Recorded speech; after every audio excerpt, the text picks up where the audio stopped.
Hi. So this is Elijah Berger. We've got him in both rooms, Gallery 1 and Gallery 2 in the back. Some of you are familiar with Elijah's work. As those of you know his work, he works in a lot of different medium, and he works in both figuration and abstraction. This is a relatively new direction for him, photography. So he works in colored pencil, he works in painting, he works in printmaking. Examples of those are in the back. Here he's combining the figuration and abstraction, where he's staging photos of figures in rituals and performances, and then altering them when they come out of the printer with ink and bleach on top of the photos with his abstract symbols, the symbols he uses are called sigils. And a sigil is an early occult practice where you take a desire or a wish and you spell it out, and then you recombine the letters in that phrase to make a new symbol, and then you activate that, and that casts a spell in the world to put that mystical energy out in the world. And the idea with that is that you're supposed to actually forget what the wish is, and that energy becomes everybody's energy. Well, here in these photos, he's using two different staged events. One, he and a number of collaborators recreated Aleister Crowley's Gnostic Mass at a queer arts festival in Germany last summer. And a lot of those photos are over here. You can see elements of this performance where the Crowley Mass was a declaration of his new religion that he invented. The restaging of it was kind of a tongue-in-cheek mockery of Crowley. Well, Elijah's very interested in kind of alternative religious practices and the occult and mystical energy. So there's a lot of references and motifs that go in and out of Elijah's practice. And then the other piece, another backdrop for him, was he was offered a show at a gallery in Berlin, and instead of putting art up for the show, he decided to use this as an artist residency. So he painted the entirety of the walls with murals with his sigils for the run, what would have been the run of the show, and then the last day of the show it opened. The next day they painted over it, but while that was going on, he invited people to come in and do photo shots in front of the murals. So you can see some of the paintings in the backgrounds here. Elijah's interested in mythology, ancient gods and deities, and the kind of prevailing gods in this show are Sybil. And Sybil is a goddess mother who cults spread up around her in 8th century BC. And then her lover slash son slash consort, Attis, who is a dying and resurrecting god of vegetation, and cults spread up around him, around his deal in 4th century BC. So this is a portrait of Attis. And then there's a couple of abstract drawings of Sybil in the back, which Elijah calls Attis the little ghost boy, and Sybil the venereal machine, which is kind of an opposite of Duchamp's bachelor machine. A lot of reference points in Elijah's work. These copious notes are what Elijah sent me from Berlin, so if you want to go in depth on any of these notes, we can go into that, but giving you kind of the cliff notes here. And then in the back room, we've got two sigil drawings, two portraits, and then a suite of prints, unique prints that document or codify his alphabet of desire.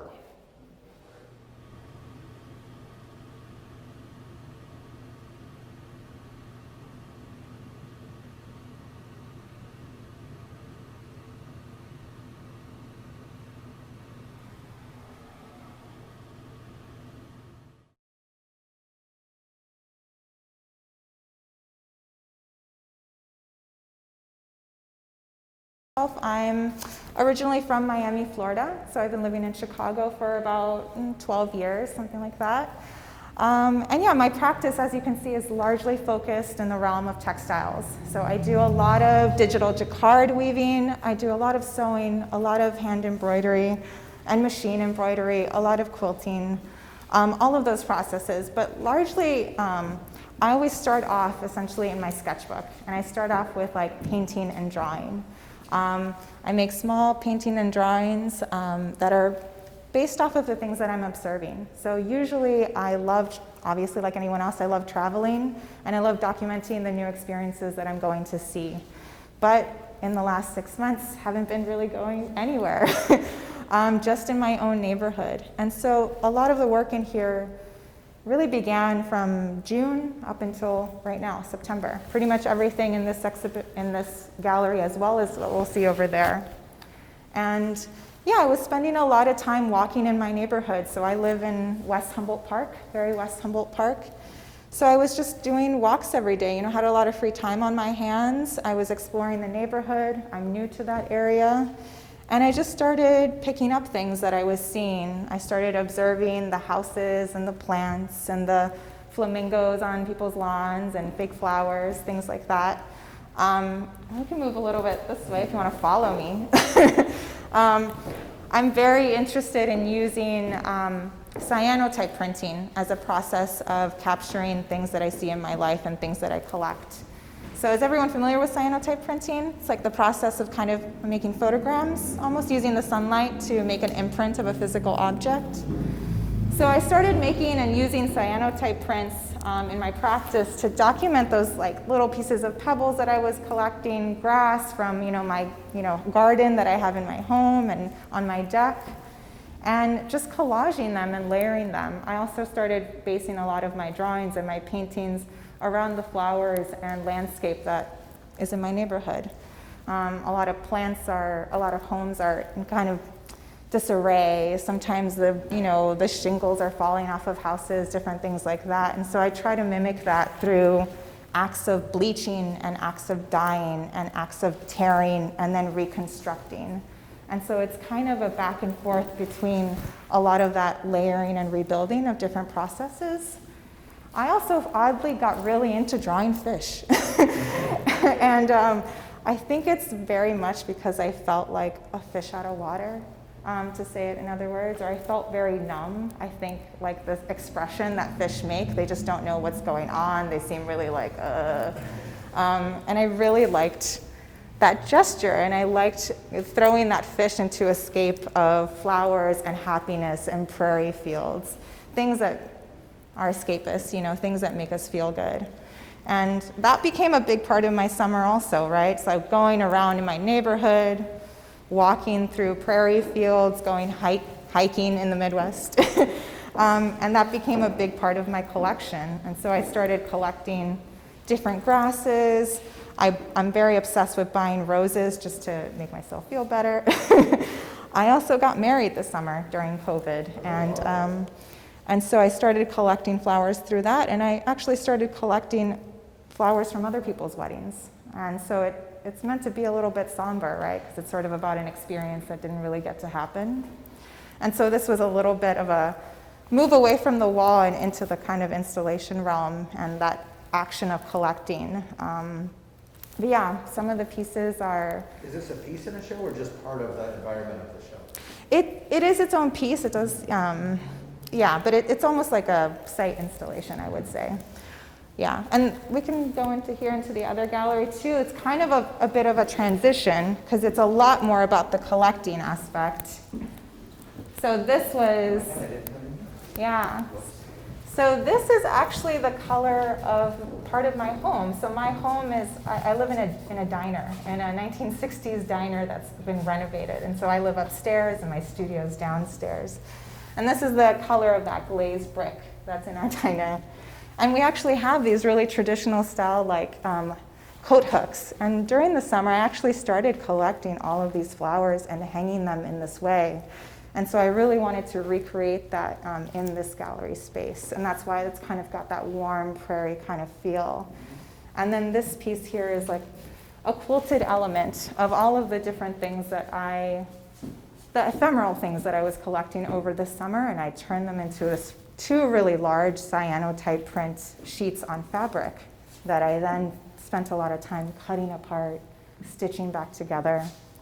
I actually taught my mother and father how to sew this summer, and so they helped me piece these little pieces together as part of their, let's call it homework, studio practice.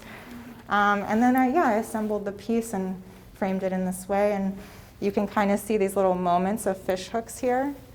So these are kind of a nod and a function to kind of the same way the safety pins work. They are a thing you do before you finish a quilt. You actually safety pin everything together, and then you start binding it together with stitching.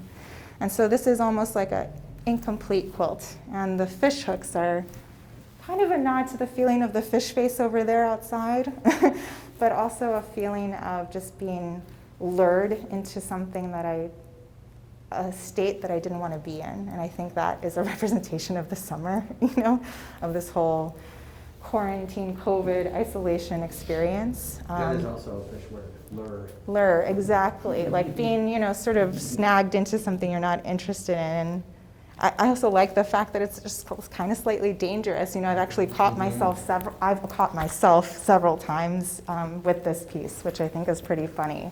Are the cyanotype prints there also fabric, or are those real prints on? They are all cyanotype chemical on fabric. On fabric, Yeah. okay. So it's me going out with a big sheet of cyanotype fabric, laying it out, putting things on really quickly, and then it's getting exposed by the sun, and I take it all off and wash it. So it's a very quick and gestural process, which I'm really into that action of throwing bleach on things, doing cyanotypes quickly, trying to make stitches that look like they're painted, that kind of sort of quick gesture. Yeah.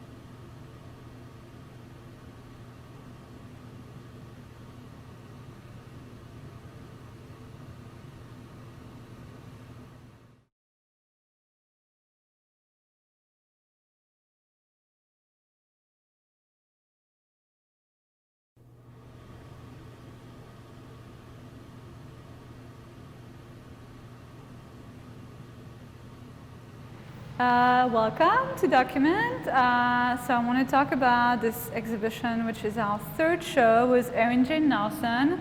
Erin is a 34-year-old artist living in Atlanta, Georgia. And this most recent body of work is all about ceramics, but she started with photography and then moved on to doing works with quilts and fabric. So she's got a lot of media that she works with, and likes to work with traditional crafts like the quilting, but giving them a take, a modern, even postmodern or post-internet take a lot of times. So this work is only made since March, so it was pretty intense process for her to be home. Luckily, she just bought a kiln at her studio. So again, she's in the South, and a lot of the times the work that she makes relates to her travel to the coastal line of Georgia or Florida, Louisiana. So one part of her work has to do with climate change and the fact that she travels to the barrier islands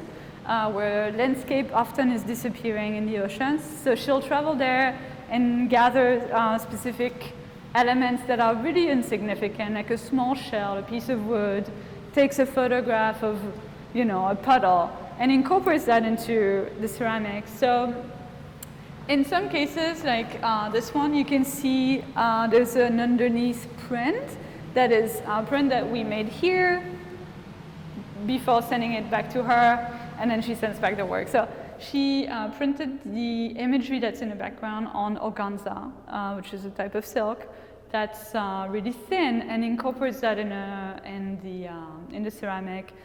And then adds the resin and all the other elements. So it's really this collage of materials referring to personal imagery, and the research that she's done lately also is from two books.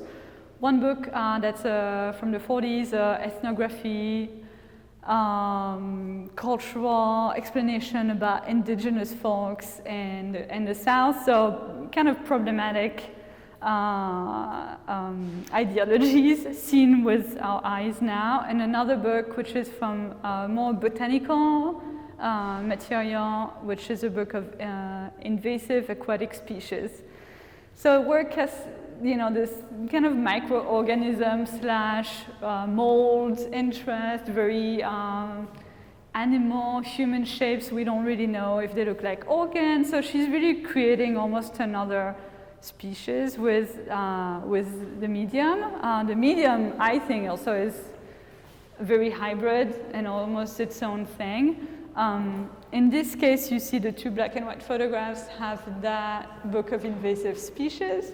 And it's seen from now, I think she really has interest in this man holding a plant, talking about plant invasion, while I think now we would question more like who is the real invader in that case. The southern elements in her work also have to do with history. She travels a lot to former plantation sites and looks at slavery ruins, quarters. This particular one in the middle over there, the little yellow one, is from Cumberland Island, which has this huge mansion ruin. So that became a landmark in the history of African American slavery and also industrialization of processes and plantations back then. So lots of different layers of materials. The glazing is really particular. If you're into ceramics, she's having a lot of fun with that.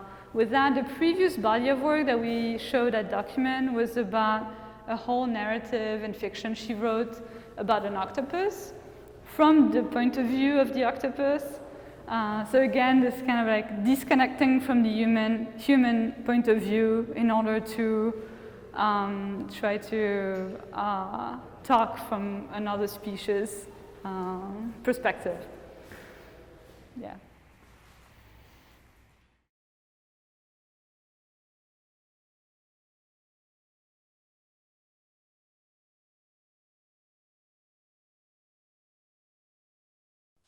My name is Spencer Finch, and the title of my exhibition at Rona Hoffman Gallery is Looking Around, Gazing Intently, Beholding. The works are all about color and the relationship between abstract color and representational color, and this play between abstraction and representation, and about a connection to the world. All the works look on initial viewing as somewhat abstract, but they all have a very specific connection to observation and observations that I made of the natural world. I have a garden plot of zinnias growing this summer, and I sit up on a 10-foot ladder and observe the bees and trace their path over a photograph that I printed out of the arrangement of the zinnias.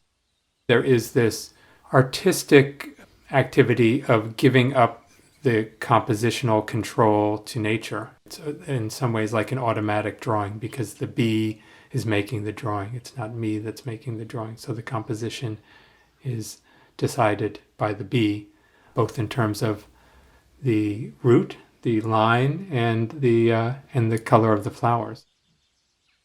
The color note watercolors are influenced by Emily Noyes Vanderpool, who was a watercolorist and color educator and art educator around 1900.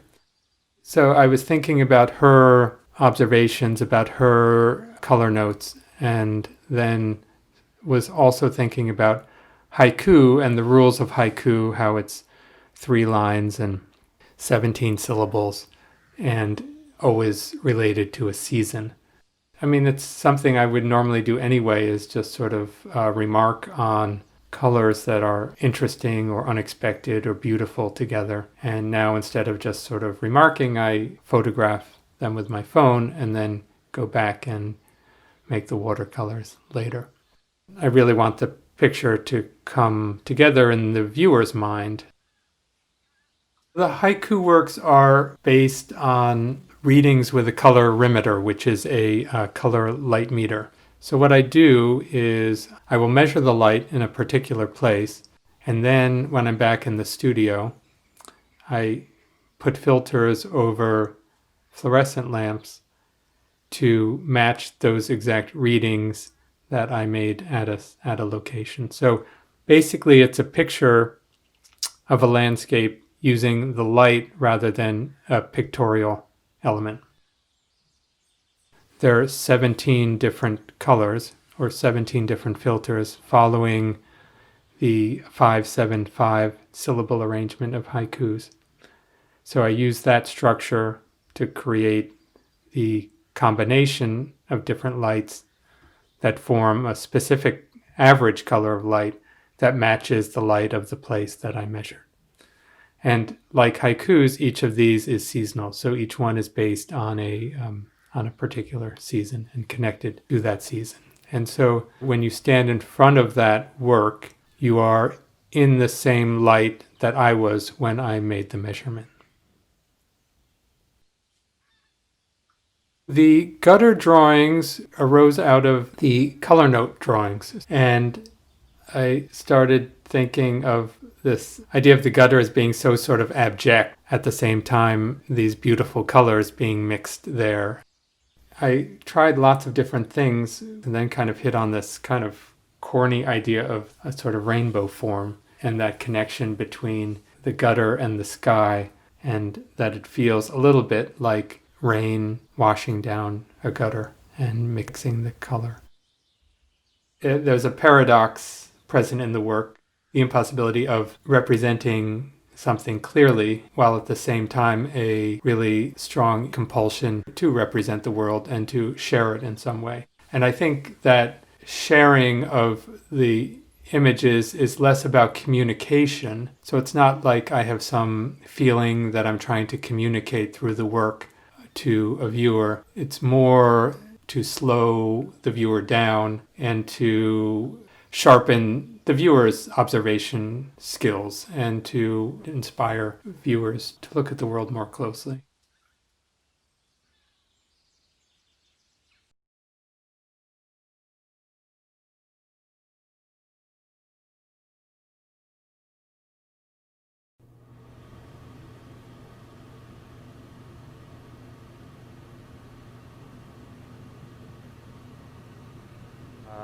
Welcome, my name is Sam Vins and this is Volume Gallery. We're showing the work of Ross Hanson. The show is called Supernatural. This is his second exhibition with the gallery, and he primarily focuses on process-oriented materials. So with his first show, he worked a lot with a material called epoxy ceramic, which you can see here on this piece. It's a material that is it cures in air. It doesn't need to be fired like most ceramics do. So he applies it to a substrate while he's mixing it in with a pigment to achieve this very like hand-wrought effect.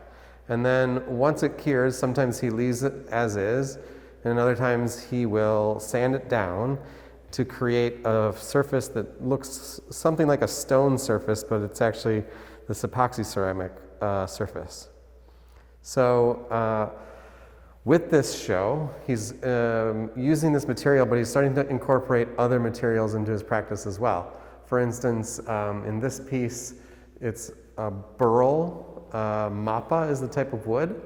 And you can see the resemblance here in the burl that you see in the front of the shimmer cabinet. It's a very similar effect. It's sort of a continuation of this material studies concept that he's working through in his practice. Another material that he's playing around with is cast glass. He calls this is actually one of the more technical pieces. To cast glass this thick and this heavy is actually quite difficult, but it looks like one of the simpler pieces. So he kind of likes that juxtaposition of making something look kind of dumbed down, but is actually quite sophisticated. Other materials that he's employing in his practice here are fiberglass and leather.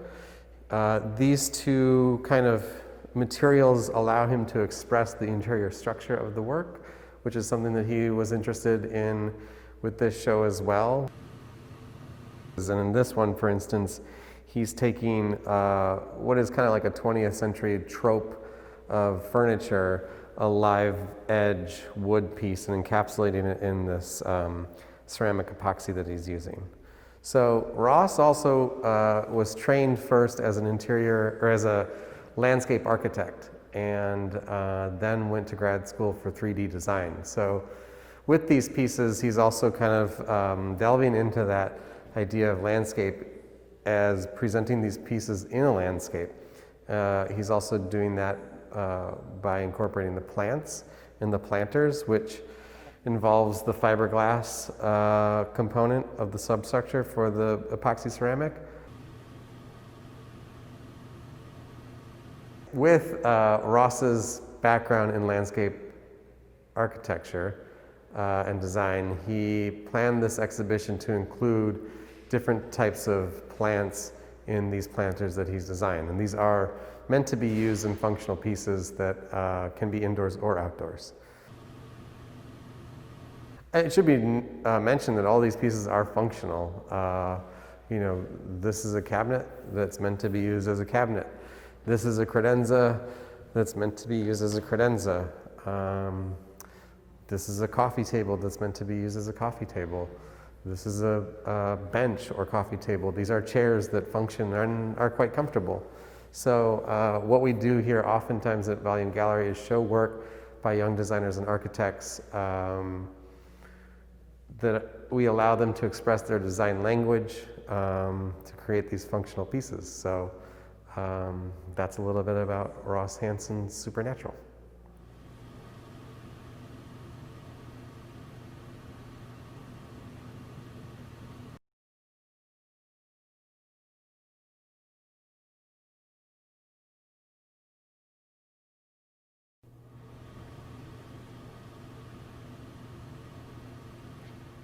Hey, I'm David Sulkin. This is my textile studio where I also host installations and gallery shows and exhibitions.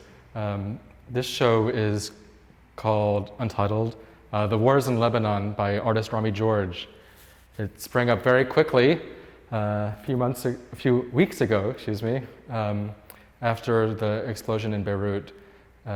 We organized it to open here at the 1709 Gallery building on September 11th. The show is a collection of 3 videos from 2014, 2016, and 2018, works that was made before the explosion, but work that was exploring the artist's identity as a Lebanese American, his family life, the beauty of Beirut, this ongoing civil war, the trauma that comes from it, the corruption. Those themes seem to manifest themselves physically with the explosion in the harbor that ultimately killed hundreds and displaced hundreds of thousands.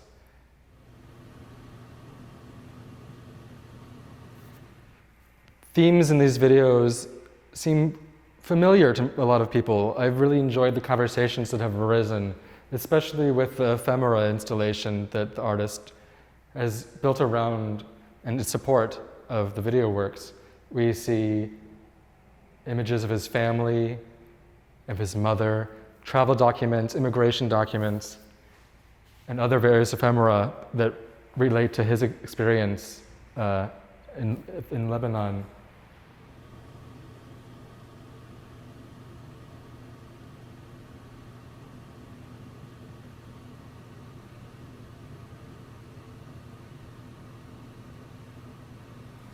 People see themselves in the stories, and then it becomes even more concrete to his own personal story through these legitimate, incredible works of documentation of his family and his mother. The artist also decided to include a work by his friend, a Lebanese artist who was in Beirut at the time, Omar Mizmar, who produced this incredibly beautiful, poignant, very difficult Instagram post that is an artwork that we've also included on the gallery wall in large scale, transforming a digital post into a giant wall graphic. The presence of those large texts can be felt bodily instead of in your hands. That's something that we wanted to include to also refer to the actual event itself from several weeks ago to bring it into the present day.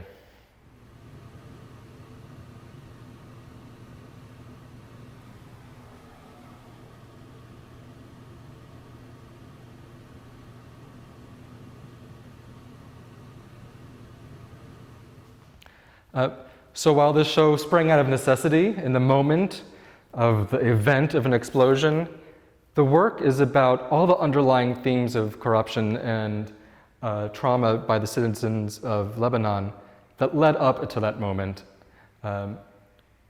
So we thought those themes, while so specific to that place and time, are really felt universally by peoples in all countries across the world. And it's kind of become a scary reminder that it can erupt into a larger scale. The focal video is called The Wars in Lebanon. It's actually on the screen here. It's such a beautiful piece. It's a collection of found footage that was requested from his friends and artists in Lebanon of the sea, the sky, a balcony, a soccer game. A transcript was written and read aloud by an artist friend and in a beautiful Lebanese accent. And it's addressed to his mother about his concerns of how she dealt with her own journey from Lebanon to the States and how the Lebanese are dealing with the traumas that they see every day and for the past 15 years of civil war, juxtaposed with gorgeous images of the beautiful country.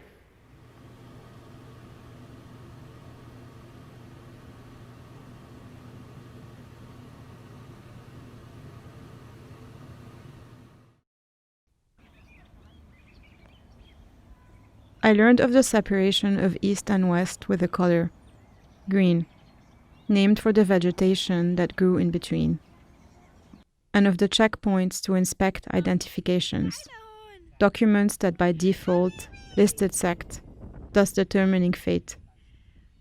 You said even a name would give it away. My own, many years later, chosen as neither here nor there.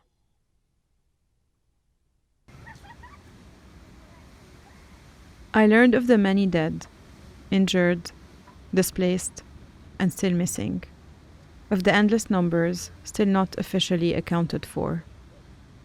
And I learned of the eventual pardoning of all crimes committed during the wars, a turning of the page to some, a sanctioned amnesia to others.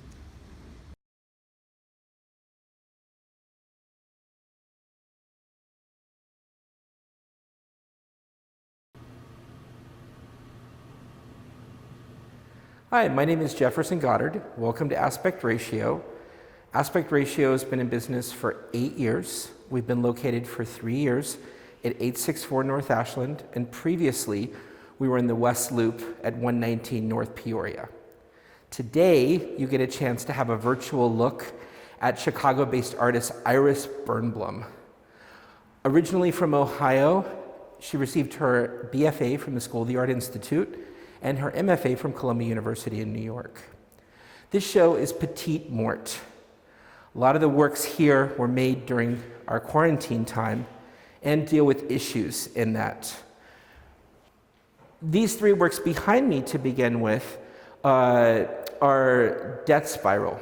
This is a mating ritual that eagles go through. So they lock talons and they spiral down until they almost hit the ground and then break. A lot of the themes in Iris's work here are referenced. You have love, attraction, but you also have fear, loathe, trepidation. So polarities are a lot of part of her work. She works in a lot of different media, and this leads me to another series of work, and I'm going to introduce you to my colleague, Jennifer Armetta. She's a director here at the gallery, and she's going to talk about the submission series from Iris Birnbaum.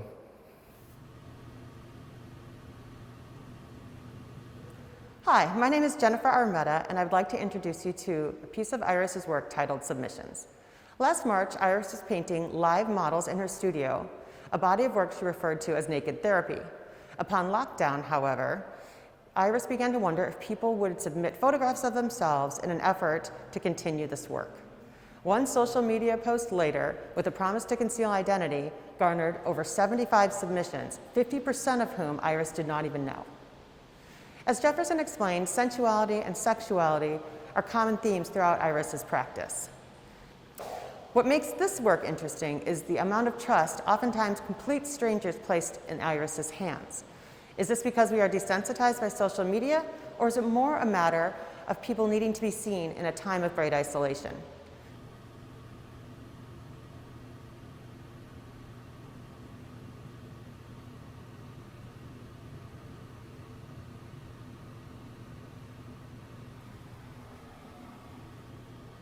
Whatever the reason, this work demonstrates in a very public way a highly intimate and personal moment that has literally been depersonalized by the obstruction of their faces.